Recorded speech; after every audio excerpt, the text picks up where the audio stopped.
귀한 분들, 또 도서관에서 따로 모임을 갖는 예고 붙이는 분들에게 주님의 은혜가 함께하기를 축원합니다. 오늘 함께 상고하며 은혜 나누실 말씀은 마태복음 10장을 마치고 이제 그 다음 장으로 시작하는 11장 1절의 말씀입니다. 여러분, 텔레비전을 보면서 동물의 왕국 같은 프로그램을 시청할 때가 있지요. 간혹 보여지는 내용에는 그 동물들이 본능적으로 새끼들에게 어떻게 생존할 것인지에 대하여 몸소 가르쳐주는 모습이 보입니다.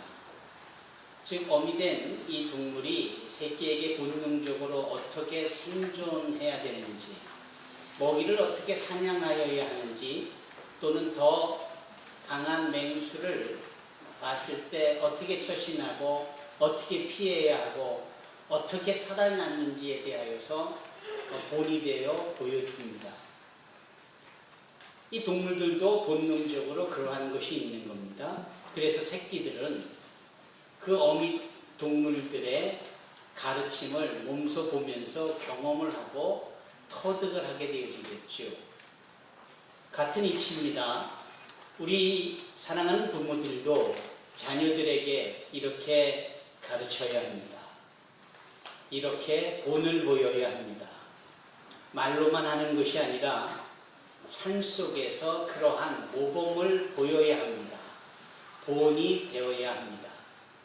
그동안 한국 교회가 교회 성장과 더불어 행한 결과를 놓고 봤을 때 덜할 수 있는 좀 부족했다라고 여겨지는 행보가 있었다면 저는 이것이라고 말씀을 드리고 싶습니다. 이것은 무엇이냐면 함께 교회에 와서 자녀들을 교회 학교에 자녀들의 신앙교육을 맡기는 것이었죠. 저희 교회는 그것을 과감하게 거부합니다.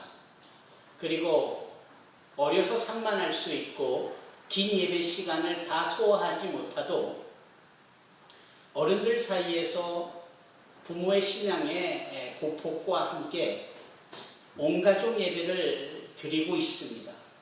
그 이유는 결코 신앙은 남에게 맡기고 짜여진 교육 프로그램에 아웃소싱을 주듯 또는 그것에 우리의 자녀를 맡기는 식의 것으로는 결코 합당하지 않고 바르게 이루어질 수 없기 때문입니다.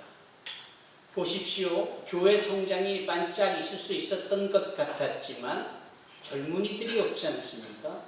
자녀들이 없지 않습니까? 그것이 단순히 산하 제한과 인구 정책의 실패로 젊은 친구들, 자녀들의 숫자가 줄어서입니까? 아닙니다. 놀랍게도 청년들이 교회 가기를 거부하고 자녀들이 부모의 신앙과 함께하고 싶어 하지 않는 이유는 부모들의 본이 되지 못하는 모습을 가정 안에서 너무나 정확하게 보았기 때문입니다. 즉, 신앙을 말로 표현한 것과 삶으로 적용하여 나타낸 것이 괴리, 차이가 있었기 때문에 그것이 기독교라면 믿을 만한 것이 못 되겠다, 신뢰할 수가 없다, 뭐 이런 내용이기도 한 것이지요. 따라서 우리는 이러한 실수 내지는 잘못된 행보에 대하여서 반면교사적인, 즉 우리는 그러지 말아야 되겠다 라고 정확하게 선포하고 제대로 된 길을 걸어야 하는 것이지요. 그것이 바로 부모와 자녀가 함께 한 공간에서 한 믿음을 가지고 한 하나님께 한 예배를 드리는 것입니다. 더디 갈 수 있고 그것이 오히려 산만한 분위기를 조성하는 젊은 자녀들의, 어린 자녀들의 행동 때문에 예배에 대하여 집중하지 못함으로 어른들이 불편할 수 있고, 거꾸로 자녀들은 긴 예배 시간과 어른들의 수준에 맞는 학교에서 잘 들어보지 못한 용어들을 듣게 되어질 때 이해하지 못하는 부분으로 힘듦이 있다 할지라도 어차피 배워야 될 것, 어차피 알아야 될 것, 어려서부터 부모와 함께한 자리에서 배우고 익히는 것이 훨씬 바람직한 겁니다. 본을 보여야 하는 것, 이것은 정말 중요한 부분입니다. 오늘 본문은 예수님께서 말씀만 하시지 않고 행함으로 본을 보여주시는 장면이 기록이 되어 있습니다. 우리 조유진 양이 읽은 마태복음 11장 1절, 그 말씀을 이해하기 전에 어떠한 내용이 펼쳐져 있습니까? 우리가 넉 달 이상을 살펴보았던 마태복음 10장의 내용, 그것은 바로 몰려든 많은 주님의 제자들 가운데에 주님이 따로 12명을 부르시고 세우시고 택하시는 가운데 이 12명의 사도를 세상 가운데 보내시기 직전 주님께서 친히 세상에 가서 무엇을 해야 하고 무엇을 하지 말아야 하며 어떻게 처신하고 어떤 운신의 행보를 지녀야 되는지에 대한 소위 필드 매뉴얼 FM을 제공해 주시는 내용이었습니다. 그 내용이 12명의 사도들에게는 대단히 바른 루틴, 해야 될 일들을 방법적인 측면에서 또 과제적인 측면에서 이해하고 적용할 수 있게 한 것입니다. 그런데 말씀만이 아니라 주님께서는 그것을 몸소 보여주시고 몸소 행하시기를 원하십니다. 어떻게 하늘나라의 비밀을 증거하고 전하는지, 어떻게 배고픈 자에게 먹이며 헐벗은 자에게 입히며 어떻게 병든 자를 간호하고 치료하는지, 어떻게 옥에 갇힌 자, 억눌린 자를 위로하는지를 주님께서는 몸소 보여주셨습니다. 그러니 말씀만 하신 것이 아니지요. 그분은 당신의 행함으로 본이 되어주셨습니다. 우리 예수님의 교수법은 늘 그런 식이세요. 말씀으로만 깨달음을 주시는 것이 아니라 행함으로 보여주시는 겁니다. 예수님께서 베드로를 제자로 부르실 때 나를 따르라, 내가 너를 사랑을 나눈 어부가 되게 하리라 라고 말씀하셨을 때 이 어부의 특징을 한번 생각해 보십시다.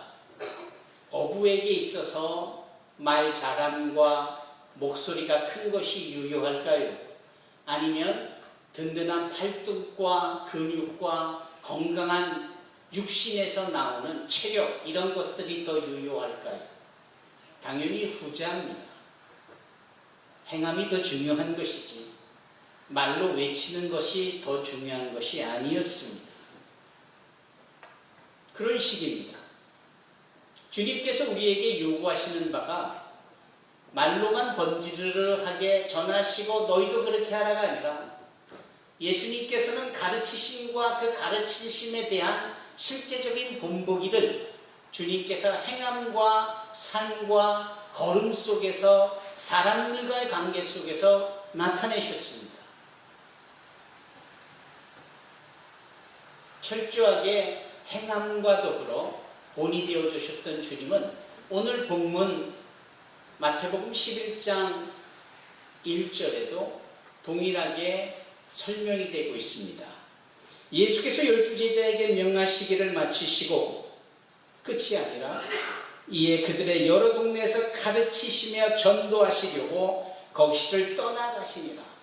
말씀의 자리에서 떠나 행함이 있는 곳으로, 말씀으로 가르쳐준 이론이 실제적으로 어떻게 적용이 되어지고 어떻게 본이 되어지는지를 보여주시기 위하여 몸소 움직이시는 것이지요.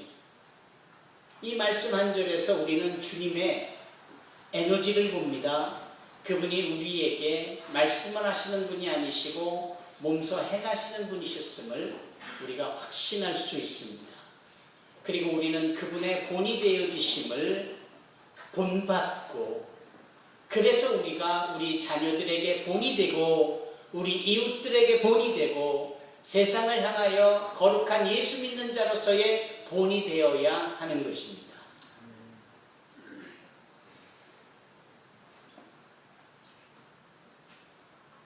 베드로가 우리의 존재를, 우리의 신분을 제사장이라고 표현을 했습니다. 왕같은 제사장이라 이렇게 말씀을 했습니다. 이 제사장이라는 의미는 라틴어로 폰티팍스라고 불리우는데 이게 다리입니다. 저 인천공항에서 이 안양 쪽으로 올 때, 인천대교를 건널 때 섬과 섬을 이어준 그 다리, 작게는 마을 어귀에 있는 시냇물에 발 담그지 않고 걸어갈 수 있도록 조그만 놓여진 다리, 이런 곳이 다 폰티팩스, 이것이 제사장으로 언급되어진 의미입니다. 우리는 하늘과 세상을 이어가는 다리이어야 합니다. 그러기 위해서는 소위 세상을 향하여 나아갈 뿐 아니라 세상에서 하늘의 본을 보일 수 있는 다리가 되어질 때, 세상 사람들이 우리의 본으로 보여진 다리를 건너 하늘로, 그 하늘의 비밀로 이해하고 다가설 수가 있는 것 아니겠습니까? 예수님이 그것을 몸소 행하여 보여주셨습니다. 그 몸소 보여주신 그 예수님의 본보기에 가장 많이 닮은 자가 있었으니 사도 바울입니다. 사도 바울은 자신이 예수님을 닮은 것에 대하여서 얼마나 자신 있고 또 당당했었는지, 내가 예수를 닮은 것처럼 너희도 나를 닮아라까지 얘기를 했습니다. 얼마나 확신에 찬, 자신의 본이 되신 예수님을 닮았으면 예수님을 닮은 자기를 너희들은 닮으라라고까지 말을 할 수 있었을까? 그 자신만만한 외침은 단순히 고린도 교회에 보내는 편지에 기록한 것이 아니라 그 고린도 교회를 넘어 세상 사람들에게 향한 외침이었습니다. 내가 예수를 본으로 닮은 것처럼 너희도 나를 본삼아 닮아라, 이렇게 외친 겁니다. 과연 그는 예수님을 본받아 사랑의 종이 되어졌고, 인내하는 종이 되어졌고, 겸손의 종이 되어졌고, 열심히 있는 종이 되어졌습니다. 자기의 그러한 모습을 사도 바울은 사도행전 20장에 낱낱이 기록하고 있습니다. 여러분, 사도행전 20장은 특별히 사도 바울이 어려움에 처하고 위협에 처하고 죽을 수 있는 상황, 그러한 상황 속에서도 여전히 쉼 없이 하늘나라의 비밀을 증거하고 전하여 나가는 그 사도의 길을 걷고 있는 자신을 드러내고 있는 내용입니다. 그 중에 자신이 얼마나 애지중지하며 세웠고 관심을 두었던 교회, 에베소 교회에 대한 이야기가 있는데, 이분이 에베소를 직접 가지를 못해요. 왜냐하면 그 에베소 지역에서 자기를 반대하고 해를 가하려는 사람이 있었기 때문에 사도 바울은 그러지 못하는 가운데 오히려 성령에 붙잡힌 바 되어지고 성령에 이끌려 저 예루살렘으로 가야 하는 그러한 긴박한 상황 가운데 있었던 겁니다. 그래서 사도 바울이 밀레도라는 항구에 도착하면서 그곳에 자신이 세운 에베소 교회 장로들을 초청하여 불러 본인이 어떻게 예수님을 본받았고 예수님을 본받아 어떻게 사역을 했는지에 대하여서, 그래서 당신들도 나를 본받아 이후에 어떻게 사역을 해야 되는지에 대하여 설명하고 있는 내용입니다. 그 내용이 이렇게 전개가 되고 있습니다. 제가 16절부터 사도행전 20장 16절부터 읽도록 하겠습니다. 바울이 아시아에서 지체하지 않기 위하여 에베소를 지나 배 타고 가기로 작정하였으니 이는 들 수 있는 대로 오순절 안에 예루살렘에 이르러 급히 가미러라. 바울이 밀레도에서 사람을 에베소로 보내어 교회 장로들을 청하니 오매 그들이 그들에게 말하되 아시아에 들어온 첫날부터 지금까지 내가 항상 여러분 가운데서 어떻게 행하였는지를 여러분도 아는 바니 곧 모든 겸손과 눈물이며 유대인의 관계로 말미암아 당한 시험을 참고 주를 섬긴 것과 유익한 것은 무엇이든지 공중 앞에서나 각 집에서나 거리낌이 없이 여러분들에게 전하여 가르치고 유대인과 헬라인들에게 하나님께 대한 회개와 우리 주 예수 그리스도께 대한 믿음을 증언한 것이라. 보라, 이제 나는 성령에 매여 예루살렘으로 가는데 거기서 무슨 일을 당하는지 알지 못하노라. 오직 성령이 각 성에서 내게 증언하여 결박과 환난이 나를 기다린다 하시나. 24절 내가 달려갈 길과 주 예수께 받은 사명 곧 하나님의 은혜의 복음을 증언하는 일을 마치려 하면은 나의 생명조차 조금도 귀한 것으로 여기지 아니하노라. 보라, 내가 여러분 중에 왕래하며 하나님의 나라를 전파하였으나 이제는 여러분이 다 내 얼굴을 다시 못할 줄로 아노라. 그러므로 오늘 여러분에게 증거하거니와 모든 사람의 피에 대하여 내가 깨끗하니 이는 내가 꺼리지 않고 하나님의 뜻을 다 여러분에게 전하였습니다. 여러분은 자기를 위하여 또는 온 양떼를 위하여 삼가라. 성령이 그들 가운데 여러분을 감독자로 삼고 하나님이 자기 피로 사신 교회를 보살피게 하셨느니라. 사도 바울의 에베소 장로들에게 향한 마지막 유언과 같고 이제 떠나 다시 볼 수 없는 상황 가운데 고별사와 같은 이 내용의 말씀을 쭉 살펴볼 때 그는 예수를 본받아 부끄러움이 없이 예수께서 인정하실 만한 사역을 지금까지 펼쳤고 앞으로도 그 일을 행하려 나의 생명을 조금도 아낌없이 드릴 준비가 되어 있는데 그러므로 에베소 교회 장로들 당신들도 나를 본받아 여러분들과 교회 성도들을 위하여 삼가라. 즉 본이 되어 저들을 잘 치리하고 예수께서 그러셨듯 내가 그랬듯 당신들도 그리할지어다 라고 부탁하는 내용입니다. 사도 바울의 그 행보는 우리에게 모범이 되고 귀감이 됩니다. 따라서 이제는 우리가 그와 같은 일을 행하여야 합니다. 예수님의 본을 받고 사도 바울의 본을 받아야 하지요. 우리가 그런 말을 하곤 하지 않아요? 교회에서는 윤리나 도덕을 말하지 않는다고요? 오직 하나님의 거룩을 말하면 변함없이 어제나 오늘이라 영원토록 동일하신 그 하나님의 속성 되신 거룩함을 본을 삼을 때 우리가 가치 있게 여겨지는 윤리나 도덕쯤은 얼마든지 쉽게 이루어질 수 있는 것이라고요. 오히려 그런 것들을 목표 삼을 때 하나님의 속성인 거룩을 닮아가고 본을 받는 것은 어려울 거예요. 세상에서 나온 것이 기준이 될 수는 없잖아요. 반면에 어제나 오늘이나 영원토록 동일하신 하나님의 기준이 되신 그분의 속성, 거룩, 진리 되신 예수의 발걸음은 우리가 그것을 본을 삼아 닮아가려고 했을 때 세상이 추구하는 윤리나 도덕쯤은 능히 이루고도 남습니다. 모든 사람들에게 덕을 끼치고도 남습니다. 그럼에도 그 하나님의 거룩을 우리가 최우선시의 최고의 기준으로 본으로 두지를 않았기에 교회가 흔들대고 성도들의 위상이 곤두박질하고 세상의 빛이요 소금이라고 여겨지는 우리의 신분이 오히려 땅에 던져진 바 되어지고 사람들의 발걸음에 밟히듯이 비하되고 있으니 지금이라도 우리는 예수님의 본을 닮을 수 있어야 합니다. 나는 마음이 온유하고 겸손하다라고 하신 그 주님의 속성을 닮아 온유하고 겸손함을 지향하여야 합니다. 우리에게 그토록 대위임령을 허락하심으로 영혼구령에 힘쓰게 하셨고 내가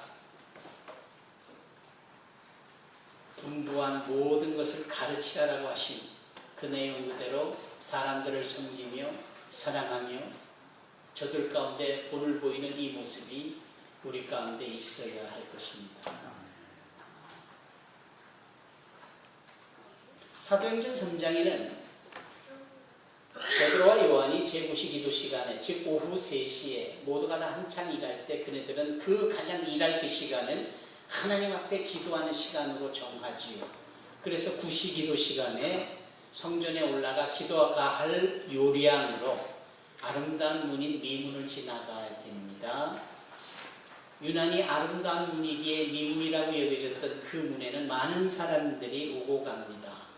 그 사실을 알고 날 때부터 안진병이 된 자가 누군가의 도움을 통하여 아침부터 저녁까지 그 자리에 앉아 구걸을 합니다. 그 구걸을 할 때 그곳을 지나가던 베드로와 요한이 그 구걸하는 자를 보고 오히려 자신들을 제대로 보라라고까지 요구하며 이렇게 말을 하지요. 네가 기대했던 눈으로 보여지는 우리에게는 그렇게 금이나 은은 없지만 네가 알다시피 우리에게 보여지고 있는 것, 그것은 내게 있는 것 곧 나사렛 예수의 이름이니 그 나사렛 예수의 이름으로 명하노니 일어나 걸으라 하며 손 내밀어 그를 붙잡아 일으킬 때 40살 동안 40년 동안 한 번도 자기 힘으로 걸어보지 못했던 이 자가 다리에 힘이 생기고 일어나 벌떡벌떡 뛰며 놀라하며 걸으며 뛰며 자신이 스스로 그 미문을 통과하여 성전에 들어가 하나님을 찬양하는 것이 아닙니까? 금이나 은은 내게 없지만 내게 있는 것 곧 나사렛 예수의 이름, 그것으로 명하고 기도할 때 이런 기적이 일어났던 겁니다. 이 부분에 있어서 예전에 유명한 신학자요 감독자였던 토마스 아켄페스라는 분이 이런 말을 했습니다. 지금으로 치면 중세시대가 마찬가지일 텐데 그때 말입니다. 이 토마스 아켄페스가 이런 말을 했습니다. 오늘날 성도들에게는, 교회들에게는 금이나 은이 없는 것이 아니라 금이나 은이 너무나 많기에 나사렛 예수의 이름이 있는 것이 아니라 나사렛 예수의 이름이 없다라고 탄식하며 개탄을 했습니다. 이 토마스 아킨페스가 말했을 때가 지금 시대가 아니라 수백 년 전, 여전히 교회가 적고 힘들고 어려울 때였는데도 불구하고 그는 정반대로 말하는 겁니다. 오늘날 교회가 은과 금이 너무나 많으니 나사렛 예수 이름이 없다. 어떻게 그렇게 말을 할 수 있었을까요? 그것은 시대를 넘어 공간을 넘어 예수님을 기준 삼지 못하고 예수님을 본을 삼지 못하고 세상의 기준이 되는 물질에 현혹되어져 있는 교회와 성도들에 대한 일침이 아니었었겠습니까? 이 토마스 아켄페스가 그 유명한 책을 썼는데 그 책 이름이 그리스도를 본받아 라는 책입니다. Imitation of Christ. 그것은 성경 다음으로 철로 역정과 버금가는 모든 신앙인들이 관심을 갖고 읽어볼 책입니다. 그리스도를 본받아. 여러분, 우리 모두가 자녀와 부모 사이를 넘어 한 믿음을 가지고 있는 주 안에서의 성도로서 그리스도를 본받을 수 있어야 합니다.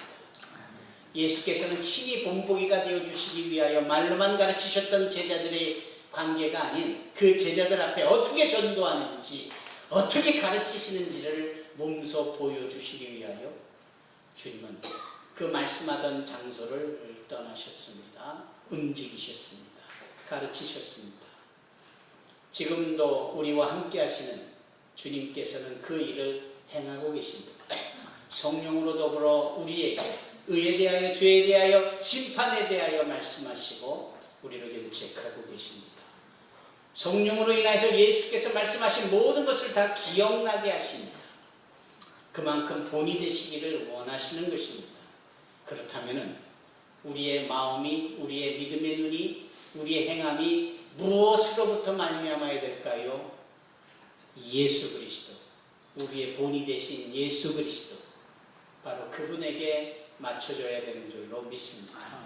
그리고 이제는 우리가 예수를 본받는 것으로만 되어지는 것이 아니라 병행하여서 누군가의 본이 되어야 합니다. 가장 가깝게는 우리 자녀들에게 그리스도인으로서, 부모로서 본이 되어야 합니다. 정말 우리 이웃들에게, 지인들에게, 세상 사람들에게 그리스도의 은혜를 입은 자로서의 본이 되어야 합니다. 겸손해야 되고, 온유하여야 되고, 사랑의 사람들이 되어야 되고, 은혜를 입은 자답게 덕을 끼치는 이러한 본을 보여야 합니다. 그래서 사람들이 그 모습을 보면서 교회에 나오게 되고, 그 모습을 보면서 예수를 믿게 되어지기를 소망합니다. 우리 교회가 작지만 우리 교회를 흠모하는 많은 마을 사람들이 계십니다. 왜냐하면 교회가 조용하지만 대단히 건강한 모습과 그리고 마을 사람들을 섬기는 모습에 행함이 있기 때문에 그것을 애써 보지 않으려고 해도 눈에 보이니까 그 부분에 대해서 후한 점수를 줍니다. 마음이 열렸어요. 이럴 때 우리가 다가가 더욱더 예수 그리스도를 본받고 사도 바울을 본받아 주님의 은혜가 무엇인지, 왜 구원받아야 하는지, 왜 우리가 죄를 단절해야 되는지에 대하여 말씀을 나눌 수 있고 그들에게 전할 수 있다면 이보다 더 좋을 것은 없을 겁니다. 오늘은 안 오셨지만 우리 창문의 가정이 우리 교회에 나온 것은 우리가 그 집을 방문해서 예수 믿으라고 교회에 나오라고 해서 나온 게 아닙니다. 그분이 우리 교회 이 골목 앞에 사셨잖아요. 교인들의 모습을 보고 교회의 모습을 보면서 우리 교회를 흠모했습니다. 그리고 광명으로 이사를 갔는데 우리 교회가 그리워지더라라는 겁니다. 그래서 광명에서 우리 교회를 나오기 시작하면서 이제는 남편도 나오고, 자랑일 수도 있지만 우리가 다시 한번 본을 보여 산다라는 것이 얼마나 효과적이고 중요한지를 서로 확인하고자 이 말씀을 드립니다. 그러더니 허경민 성도님도 오시고 성진이도 따라 나오게 되고, 예전에 믿었던 하지만 교회에 실망해서 신앙생활을 하지 않았던 이 허경민 성도님이 다시금 믿음의 신앙생활을 재개할 수 있었습니다. 지금 이 자리에 계신데 너무 실명을 거론해서 송구합니다만 이곳이 누군가에게 위로가 되고 확인이 되어질 수 있는 거라면 이러한 표현도 필요하다고 생각합니다. 우리는 이 일에 최선을 다하여야 할 줄로 믿습니다. 예수 그리스도를 본받고 본받은 자로서 누군가에게 세상을 향한 본이 되어지기를 바랍니다. 오늘 주님은 말씀으로만 끝나지 않으시고 친히 말씀하신 바를 보여주시기 위하여 움직이시고 계시는데,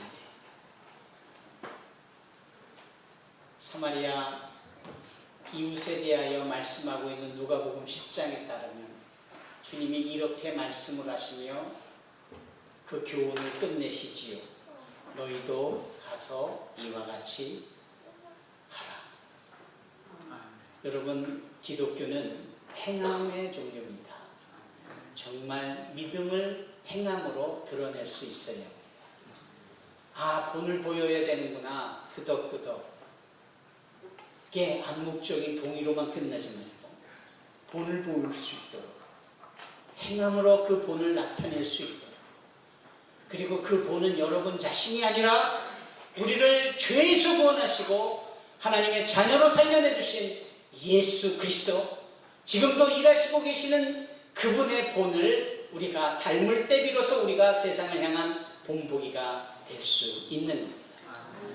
주님의 본과 세상을 중간에서의 폰티펙스, 본보기의 다리가 되어지기를 주님의 이름으로 축원합니다. 아멘. 기도하겠습니다.